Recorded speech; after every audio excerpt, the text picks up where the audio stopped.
Hello guys and welcome back to What If Civilization Started Over. And in the last episode we had the big major war of the Triangle Alliance versus the Star Squad, and in the end we had the Triangle Alliance coming out victorious. And so this is how the map looked before, and then after the war finished, these were all the countries that were occupied, and this is the new world map. The Star Squad is no longer a thing, and we're going to have to go through all of this. So, first thing, the yellow team took a little bit of land over here, and a lot out of the green country and the Swedish country. They even made a puppet out of a bit of the green country. We had the release of Sardinia and Sicily, which takes a little bit of the African coastline over here. We had the splintering of the Swedish country, leaving out the island here, as well as giving these lands over to this Canadian country. Then this country right here got quite a lot of land. The pink country was split into two, and the Russians got a puppet over here. The green team then decided to, the green team got all of this, including Crete and Cyprus, with the blue team taking all of this land. I forgot to mention, the Russians also took a little bit of land out of here, as well as this island. The red team was splintered into 6 countries, and this cyan team took a bit of the pink team's land. And speaking of, these all colonized areas were released, and all of them got new countries, as well as down here where the green team's colony was split up, as well as the main South American countries taking a bit of land. We then had the pink team taking quite a bit out of these guys, and actually I think that's it. And the yellow team and the Russian team decided to split Antarctica, and I think that is it. Yeah, that is it, and so we can just head straight back into the series. And yeah, so after World War II, all the countries who were before in the Triangle Alliance, apart from these 4, decided to stay. However, a couple years after the end, we also have the leaving of the Iberian country, and so now the Triangle team is reduced back down to the basically three members: the yellow team, the Russian team, and this country right here. We've got a lot of land, however it is not stable land, and eventually they kind of have to release a little bit of it. I'll make it, what colour do I make it? I'll make it orange. No, there's too much. I'll make it red. And so the southern half of this area is forced to break away, as these guys were never going to be able to hold on to that, and its capital shall be right there. However, once again, this area, just like Yugoslavia in real life, is incredibly unstable. And yeah, now the Triangle team could do something about it, but they decided not to, as these guys said, we don't want to get involved. And so the Triangle team were like, fine, and so they don't do anything. Next up, this country right here, with the help of the Russian team, they managed to take over this small country and completely claiming it for themselves. And so now, once again, we have one less country in the European continent, as Europe is becoming to be a little bit less divided, as a lot of these guys are decently friendly with each other. However, where it's not friendly is up here, where the Swedish team is in ruins and is a shell of its former self. And to get back at this, they're like, who can we invade? So they basically have 2 options.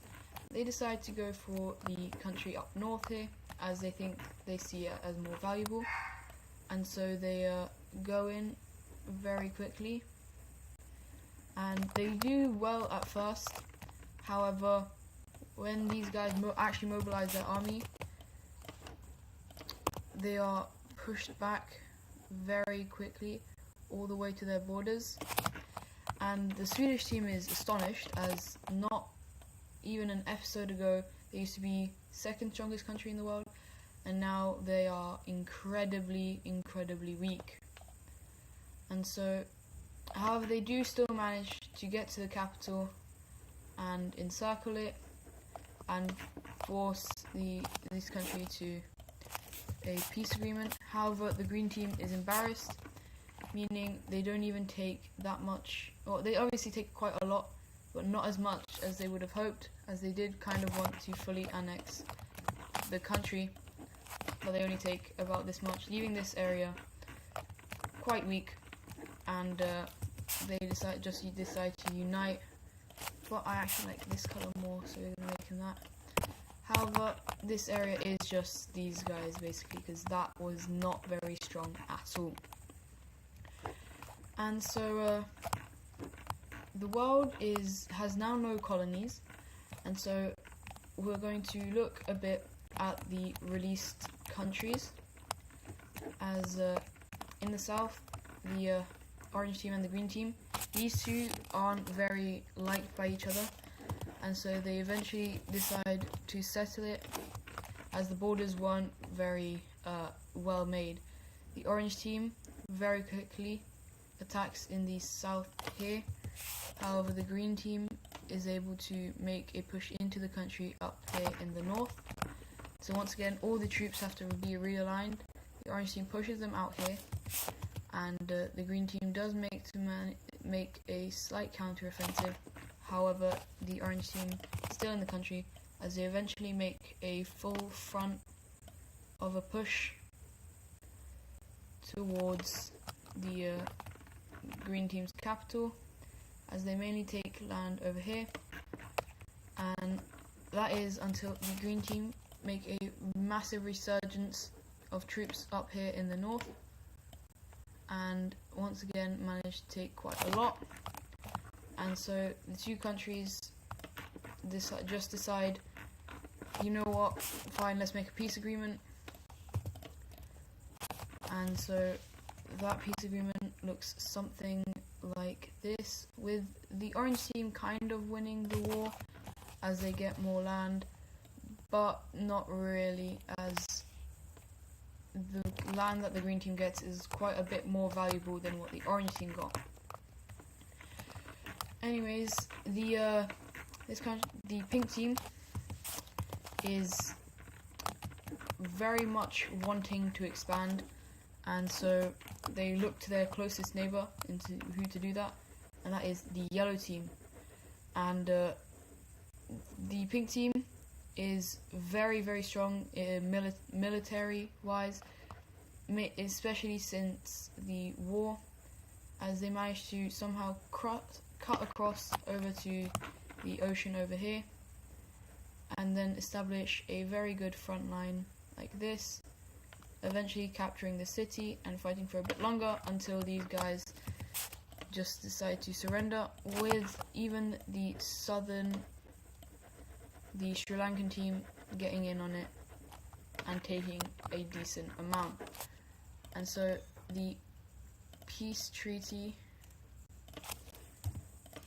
looks something like this, where the pink team takes quite a lot of land, and it is in a very awkward kind of place, as it is kind of cutting across the entire country, with even the red team, the Sri Lankan team, taking the rest over here. And the pink team, looking to once again expand a bit more, they decide they're going to go into this country as well, as they are probably a kind of strong neighbour, so that if they take them out, they'll get a decent amount of land, but it won't be too difficult. and so they rapidly pour in from the north and slowly take a decent amount in the south here, managing to cut them off and eventually taking the city and forcing the entire country to join in with the pink team, who is now looking incredibly strong. However, it is a very unstable country, and they're not going to be helping that cause, as they even invade into the Tibetan area or into the Himalayan country. And the Himalayan country is like, we don't want anything to do with this. And so they allow the pink team to take the land that they want, which is basically all the land just before the Himalayas, which is there. And so the pink team is now once again one of the stronger countries in the world.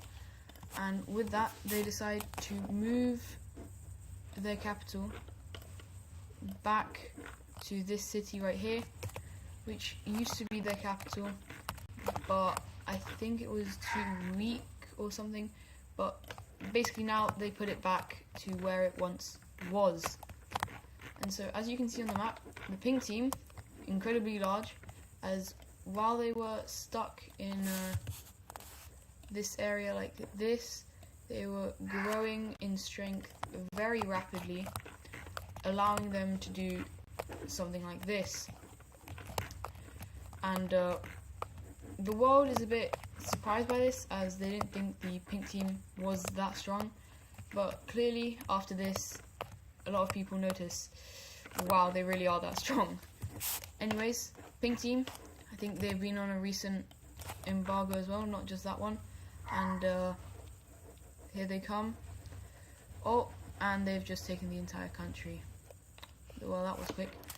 But they don't actually end there, as they also decide to launch an invasion of this green team, who isn't the strongest country, as they manage to rapidly go through the entirety of it, getting a border with these guys, and they decide to fully annex both countries.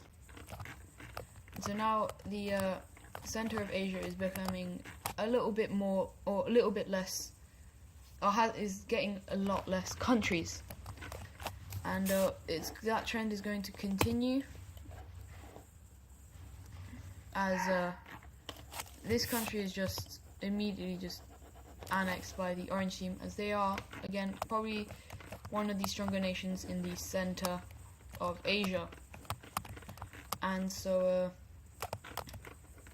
still talking about Asia, the blue team, who was formed from the Chinese team recently, goes on a quest as they attack another former Chinese team country, as they go in very quickly, taking the capital within days and forcing the entire country to capitulation, as they take it all for themselves.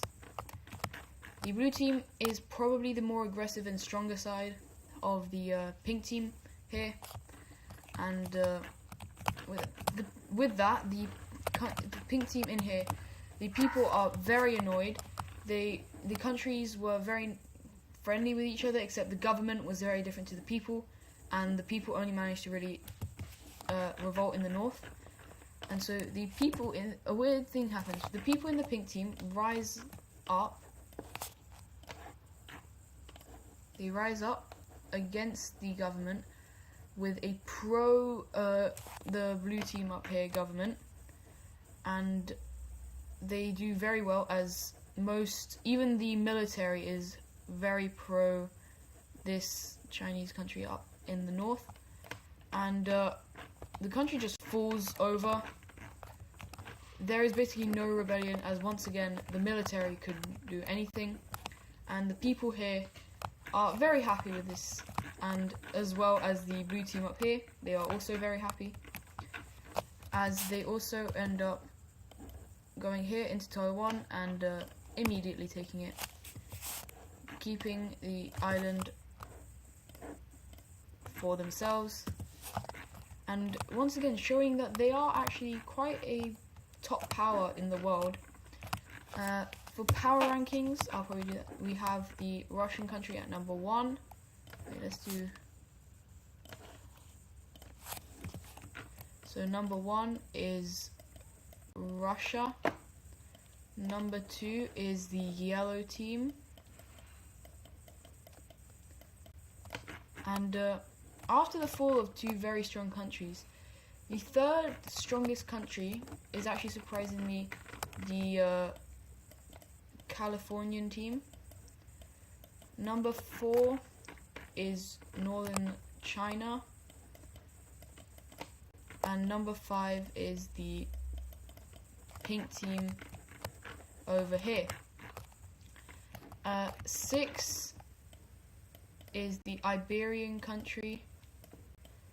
7 is the central blue team. And 8 is going to go to the Irish country. 9 is going to I'm going to say the South Chinese country after the revolution, because a lot of their things were gone. South China is at number 9.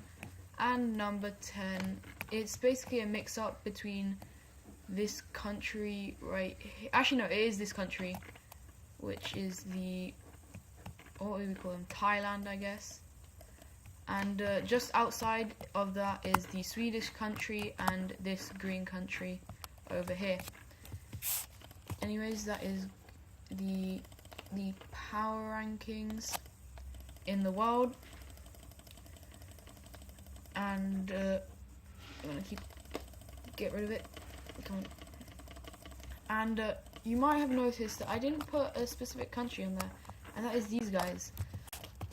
That's because something not so good has happened there. A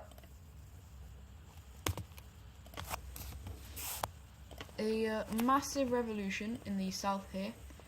It once again unionizing with the Chinese government, the new Chinese government. Well, these guys are for the old Chinese government, but without them, this team is actually very weak, as they really have nothing to fight for, and this revolution spreads around the entire country, and once again, a new country is set to rebellion, and so in the end, just the southern half of the country is allowed to break away and join the blue team, as well as a little bit over here. And once again, this country is in absolute ruins, and the Chinese team is slowly climbing up the ranks as they eventually also decide to just invade these guys, as they are slowly becoming a top power, especially here in Eastern Asia. And for the final thing of the video, we see a little thing happening in the with the yellow team, as in their place over here, a green dot is seen. That's not very good. Actually, no, yeah. A green dot is seen with a glow of light, and for some reason the yellow team and the Russians are very happy about it. And then a couple people come to investigate. The first proper nuclear bomb, or not a proper nuclear bomb, but a test for a nuclear bomb has worked, and the yellow team and the Russians are very happy, as with this, their project Kiev over here in Russia is going along smoothly. However, no other countries know what that was. The Russian team and the yellow team are slowly developing the first proper nukes in the world, as when they finished invading Sweden, they noticed a little thing in their capital of Stockholm. Plans for what is possibly a nuclear bomb. The Swedes were very close to developing one, but now the Russians and the Yellow Team seem closer than ever to completing the building of the first nuclear bomb. Anyways, on that note, that's the end of the video, and I hope I'll see you in the next one. Goodbye.